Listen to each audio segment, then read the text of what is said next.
stubborn relentlessness and flexibility. And you have to know when to be which. And basically you need to be stubborn on your vision, because otherwise it'll be too easy to give up. But you need to be very flexible on the details, because as you go along pursuing your vision, you'll find that some of your preconceptions were wrong, and you're going to need to be able to change those things. You guys will find that you have passions, and having a passion is a gift. I think we all have passions, and you don't get to choose them, they pick you, but you have to be alert to them. You have to be looking for them. And when you find your passion, it's a fantastic gift for you because it gives you direction, it gives you purpose.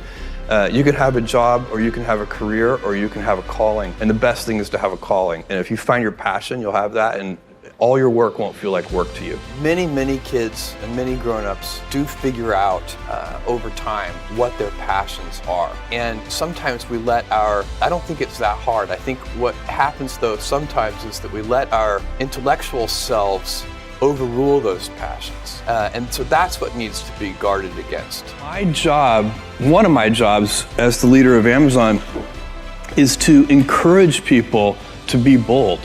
And people love to focus on things that aren't yet working.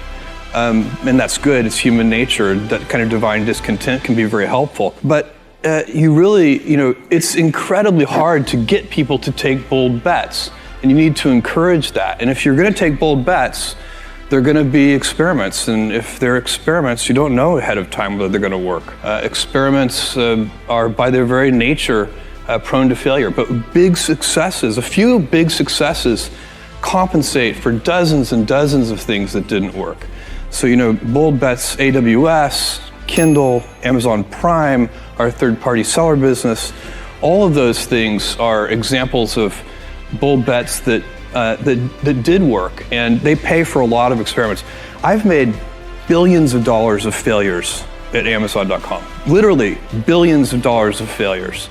And you might remember Pets.com or Cosmo, or give myself a root canal with no anesthesia very easily. None of those things are fun, but they don't matter. What really matters is companies that don't continue to experiment, companies that don't embrace failure, they eventually get in a desperate position where the only thing they can do is make a kind of Hail Mary bet at the very end of their corporate existence. Whereas companies that are, making bets all along, even, big bets, but not bet the company bets. I don't believe in bet the company bets.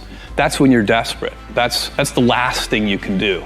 It's not, you can be out of work and have terrible work-life balance. Even though you've got all the time in the world, you could just feel like, oh my God, I'm miserable, and you would be draining energy. And so you have to find that harmony. It's a much better word. And I think for most people, it's about meaning. People want to know that they're doing something interesting and useful. And for us, because of the challenges that we have chosen for ourselves, we get to work in the future, and it's super fun to work in the future for the right kind of person. You need to be nimble and robust. So you need to be able to take a punch, and you also need to be quick and innovative and doing new things at a high speed. That's the best defense against the future. And you have to always be leaning into the future. If you're leaning away from the future is going to win every time. Never, ever, ever lean away from the future. We all have adversity in our lives. I doubt if you really, if you know somebody, any friend or anybody that you talk to, there's no lack of adversity. And by the way, that's good, because it's what teaches us how to get back up. You fall down, you get back up. It always happens. And you get certain gifts in life, and you want to take advantage of those. But I guess my advice on adversity and success would be to be proud not of your gifts, but of your hard work and your choices. So, you may be, the kinds of gifts you get in life, you might be really good at math. It might be really easy for you. That's a kind of gift. But practicing that math and taking it to the next step, that could be very challenging and hard. and take a lot of sweat. That's a choice. You can't really be proud of your gifts because they were given to you. You can be grateful for them and thankful for them. But your choices, you choose to work hard. You choose to do hard things. Those are choices that you can be proud of. Being an inventor requires, because the world is so complicated, you have to be a domain expert. I mean, in a way, even if you're not at the beginning, you have to learn enough so that you become a domain expert. But the danger is once you become a domain expert, you can be trapped by that knowledge. And so inventors have this paradoxical ability to have that 10,000 hours of practice and be a real domain expert and have that beginner's mind. Have that look at it freshly, even though they know so much about the domain. And that's the key to inventing. You have to have both. And I think that is intentional. I think all of us have that inside of us, and we can all do it, but you have to be intentional about it. You have to say, yeah, I am going to become an expert, and I'm going to keep my beginner's mind. You can't skip steps. You have to put one foot in front of the other. Things take time. There are no shortcuts. But you want to do those steps with, passion and ferocity. It's easy to have ideas. It's very hard to turn an idea into a successful product. There are a lot of steps in between, and it takes persistence, relentlessness. So I always tell people who are, who think they want to be entrepreneurs, you need a combination of stubborn relentlessness and flexibility. And you have to know when to be which. And basically you need to be stubborn on your vision, because otherwise it'll be too easy to give up. But you need to be very flexible on the details, because as you go along pursuing your vision, you'll find that some of your preconceptions were wrong. And you're going to need to be able to change those things. So I think taking an idea successfully all the way to the market and turning it into a real product that people care about and that really improves people's lives is a lot of hard work. Don't try to chase what is kind of the hot passion of the day.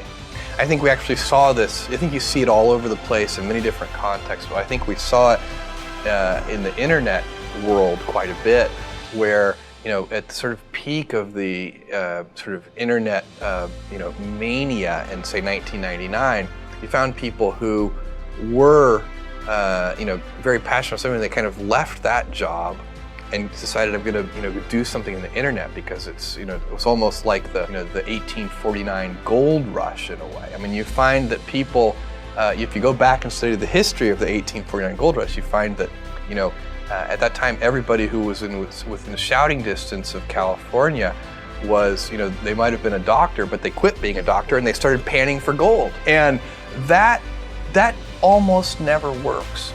And even if it does work, according to some metric, financial success or whatever it might be, I suspect it leaves you ultimately unsatisfied. So you really need to be very clear with yourself. And I think one of the best ways to do that is this notion of projecting yourself forward to age 80, looking back on your life and trying to make sure you've minimized the number of regrets you have. That works for career decisions, it works for family decisions. Do you want, I have a 14-month-old son, and it's very easy for me to, if I think about myself when I'm 80, I know I want to watch that little guy grow up.